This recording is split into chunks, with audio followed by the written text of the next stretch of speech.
The Xylar sector. Picture, if you will, a vast, shimmering expanse of nebulae, choked with enough bureaucratic red tape to strangle a dozen star systems, dominated, both politically and militarily, by the Cathar. These weren't your cuddly, dolphin-esque water breathers. Think more armored piranhas with a penchant for meticulously documented battle strategies. Everything in the Xylar sector ran according to protocol. Star charts were filed in triplicate, tea breaks were scheduled down to the millisecond, and emotions were strictly forbidden above a designated Level 3 cautious optimism. Into this perfectly calibrated ecosystem swam Commander Jack Jameson. Human. Now, Jameson wasn't exactly supposed to be in the Xylar sector. A paperwork error, or possibly a dare, the details were murky and best left unexamined, had landed him a diplomatic posting. And even more baffling, he'd recently been awarded the Xylar Sector Medal of, well, that's where things got interesting. The citation was classified. The ceremony was brief and awkward, and Jameson himself seemed more amused than honored. Diwan. Cathar naturally were beside themselves with curiosity. They just hid it very, very well behind layers of chitinous armor and emotion dampeners.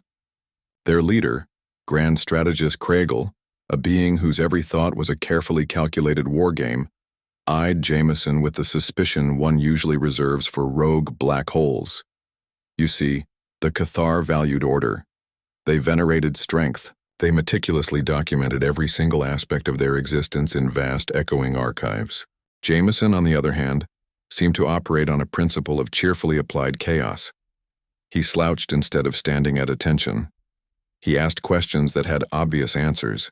He had, on one memorable occasion, attempted to pay for a space latte with a rubber chicken, and yet, this human, this walking, talking anomaly, possessed the Xylar Sector Medal. The Cathar were convinced it must be a symbol of ultimate power, a weapon of unimaginable destruction, or at the very least a really, really good coupon. They were determined to find out which. Jameson's first few weeks were eventful. The Cathar, in their infinite wisdom, had assigned him a protocol. Droid named Unit 734, or Rusty, as Jameson immediately christened him, much to Rusty's digital consternation. Rusty was programmed with every Cathar custom, regulation, and battle strategy ever conceived, making him the perfect guide for Jameson to navigate this alien world. Except Jameson didn't want a guide. He wanted a translator and maybe someone to play space chess with. Cathar customs, he decided, were highly overrated. The mandatory pre-dawn kelp smoothie ritual, for instance, was a particular point of contention. "Seriously, Rusty," Jameson would groan, the viscous green liquid dribbling down his chin. "Does this stuff actually taste good to you guys, or is it just a really elaborate form of hazing?" Rusty, of course, would reply with a perfectly calibrated explanation of the kelp's nutritional value and its historical significance in Cathar warrior diets. He never once considered the possibility of it tasting bad. Then there was the matter of addressing superiors.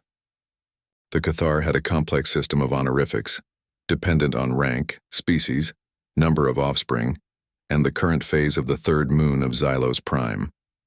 Jameson, bless his simple human heart, just called everyone Chief.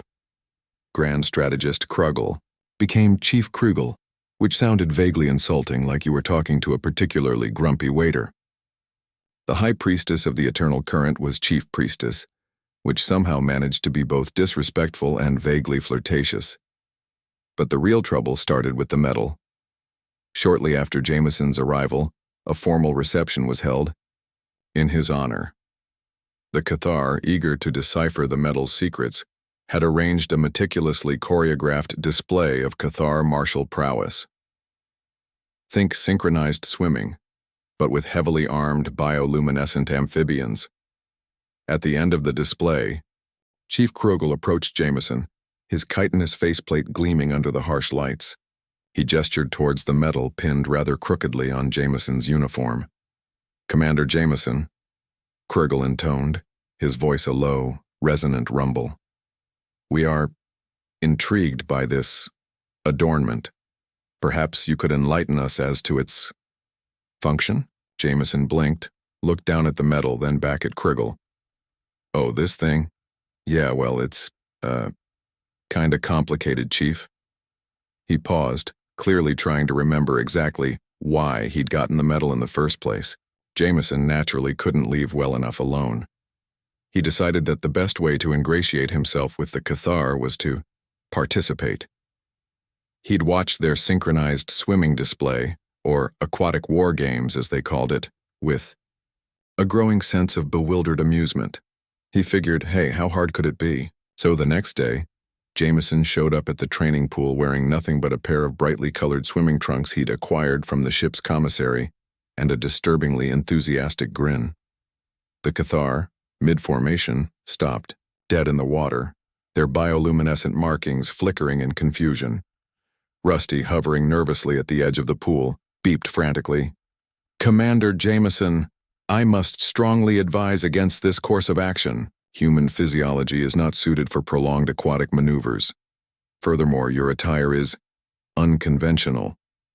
Jameson waved him off. "Relax, Rusty. I was on the swim team back in high school. How different can it be?" He then proceeded to launch himself into the pool with a resounding belly flop, sending a tidal wave of chlorinated water over the stunned Cathar warriors. The resulting chaos was spectacular. Jameson, oblivious to the horrified stares, attempted to mimic the Cathar's intricate formations. He flailed, he splashed, he accidentally kicked a high-ranking general in the faceplate. The Cathar, masters of discipline and precision, were utterly bewildered.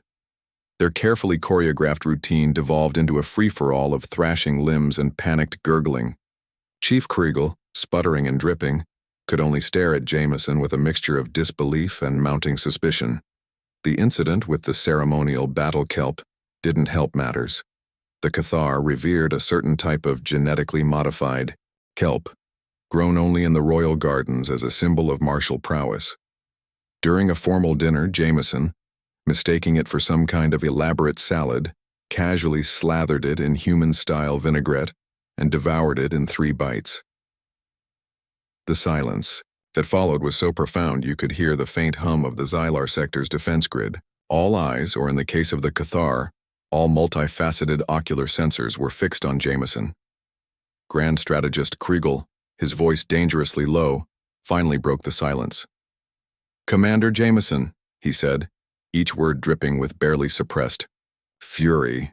"Are you mocking us?" Jameson, blissfully unaware of the gravity of his transgression, grinned sheepishly. "Hey, Chief, no offense, but that kelp was kind of bland. Needed a little oomph, you know?" From that moment on, Jameson was no longer just an oddity. He was a puzzle, a potential threat, a walking, talking enigma wrapped in a brightly colored pair of swimming trunks. The Cathar, with their rigid hierarchical structure and their unwavering belief in order and protocol, couldn't begin to comprehend him. And that, more than anything, scared them. They began to monitor him closely, assigning additional security details and analyzing his every move, searching for any clue to decipher his true intentions.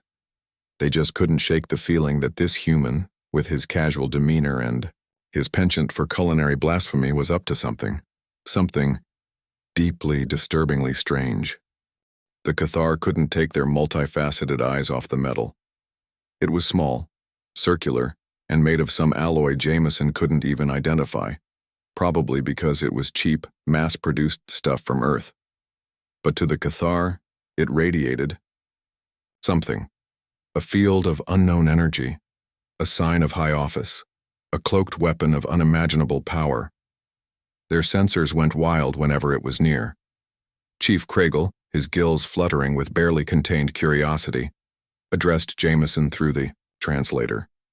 "Commander Jameson," he rasped, "this artifact. Explain its significance."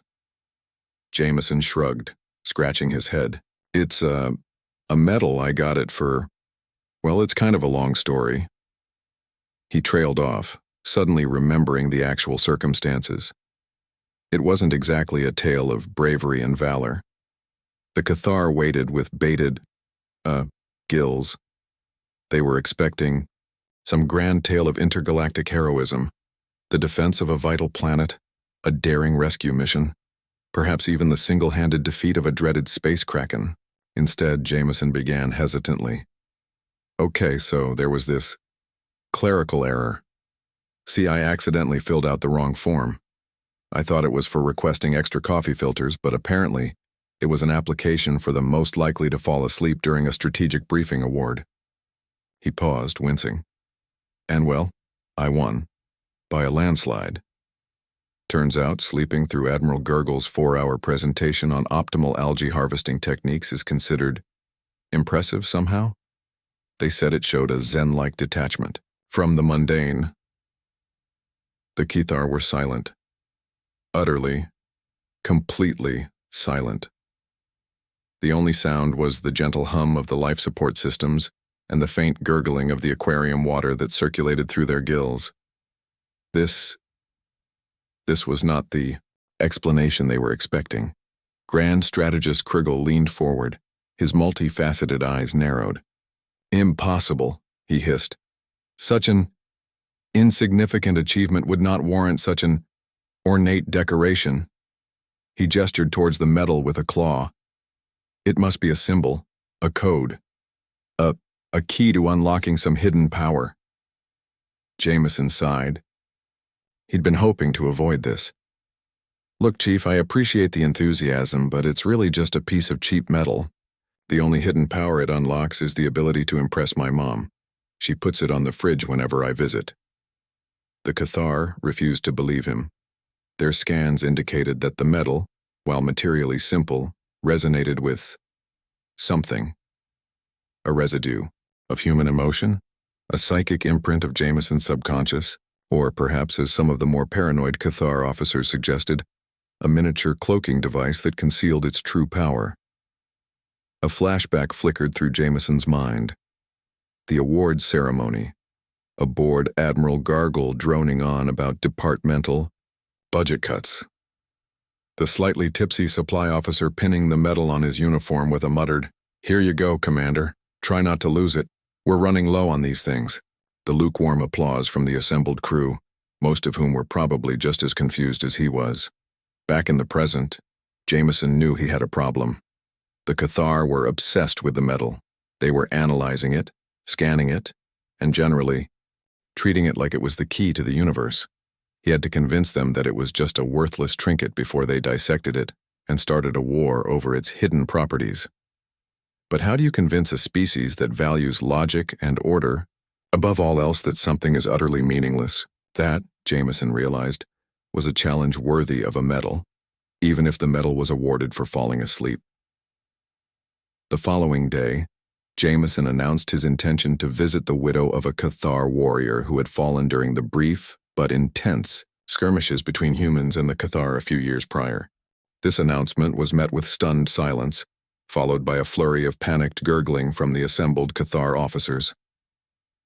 "Commander Jameson," Krugel finally managed, his gills practically vibrating with alarm. "This is unprecedented.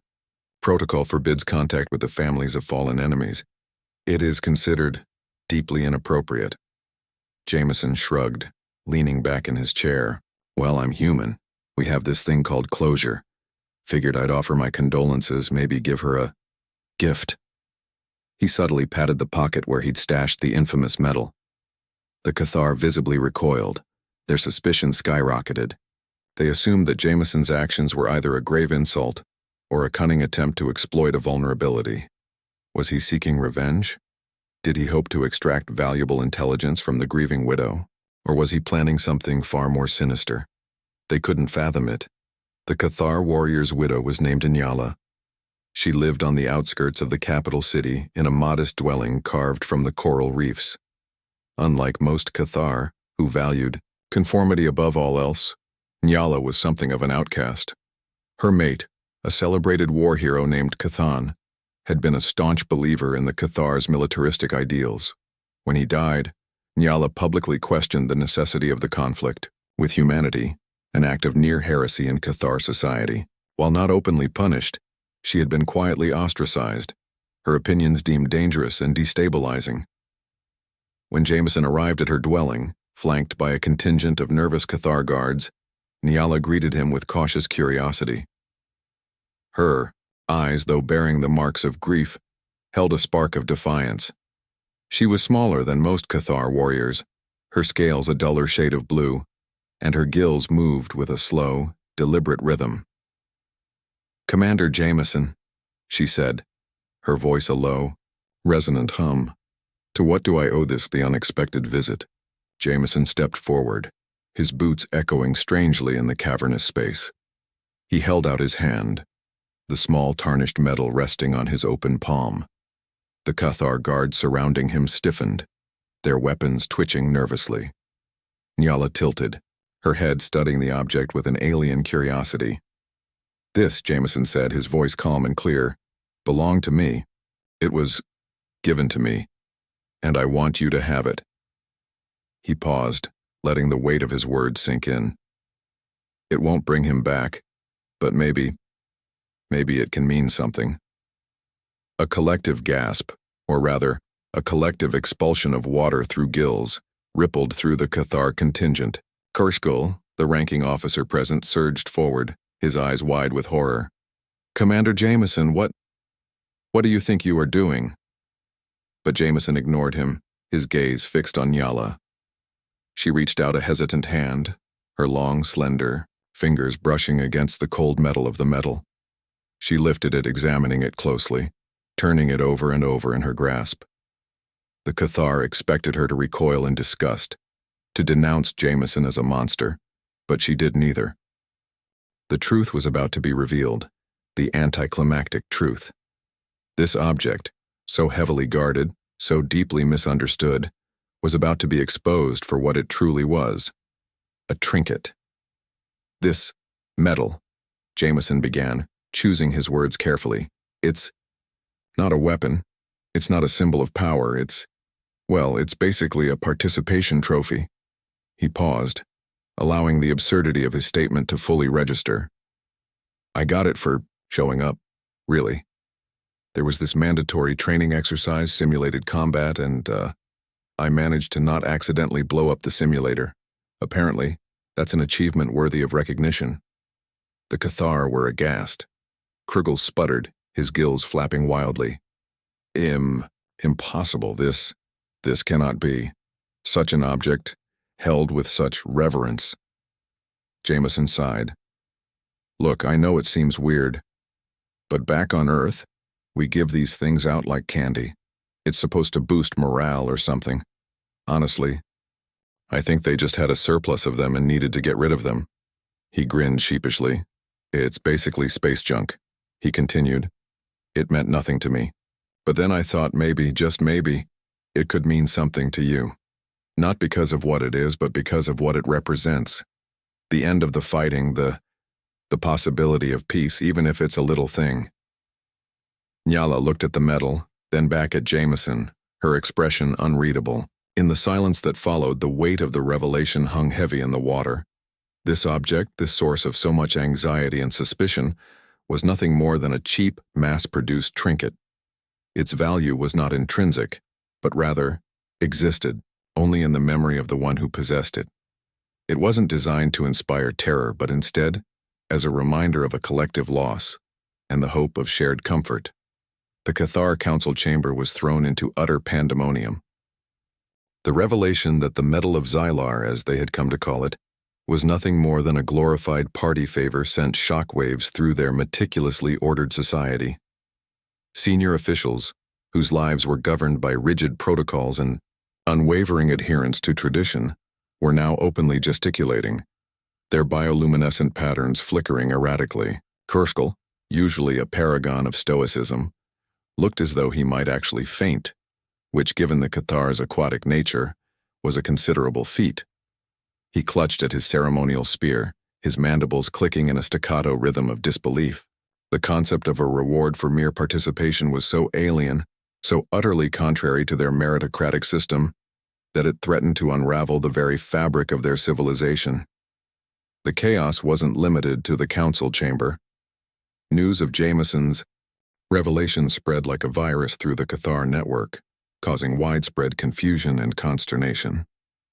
Training academies ground to a halt as instructors struggled to explain the concept of participation trophies to bewildered cadets. Production quotas in the weapons factories plummeted as workers debated the philosophical implications of rewarding mediocrity.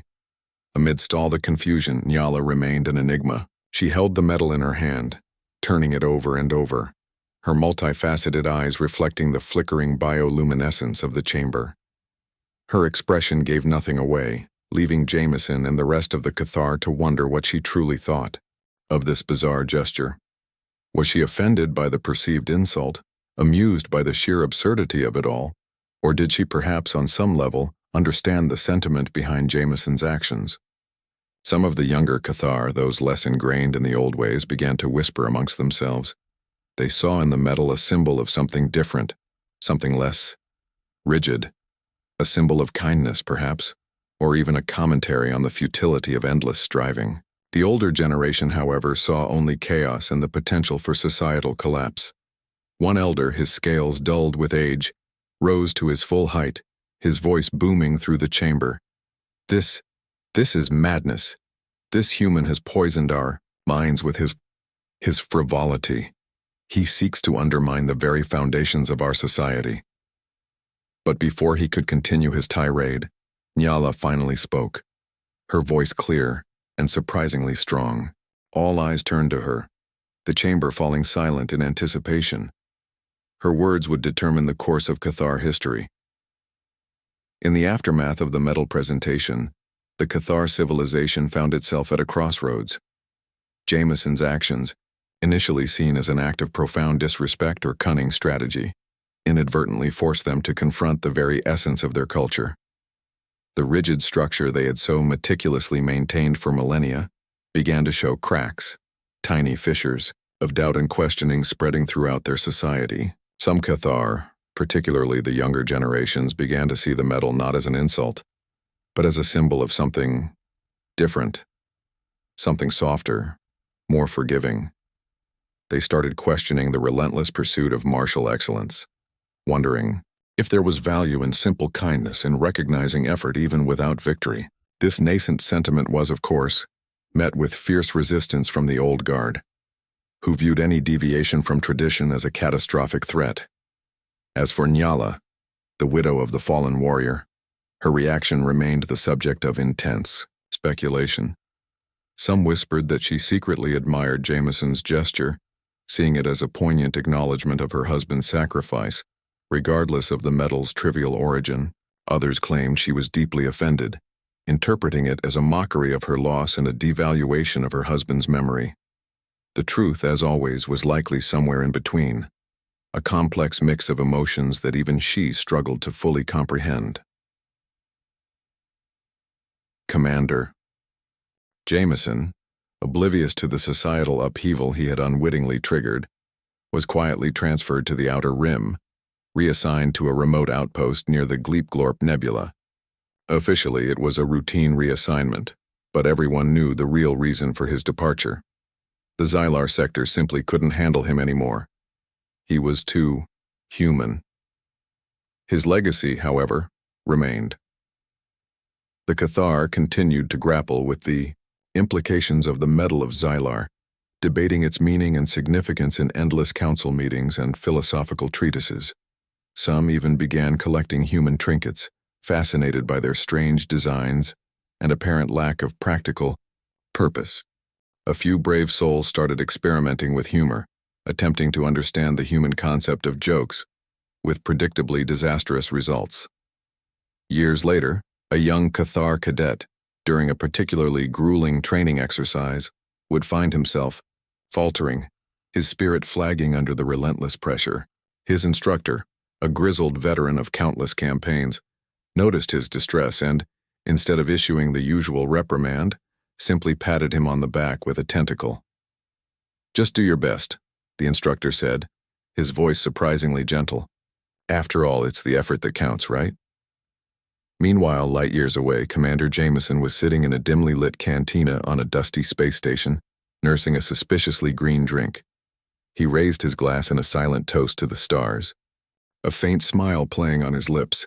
"Well," he muttered to himself, At least I gave them something to think about. Probably just made things worse, but hey, that's progress, right? The bartender, a hulking alien with 6 eyes and a perpetually grumpy expression, grunted in response. Just pay your tab, Commander, and try not to start any more cultural revolutions, all right?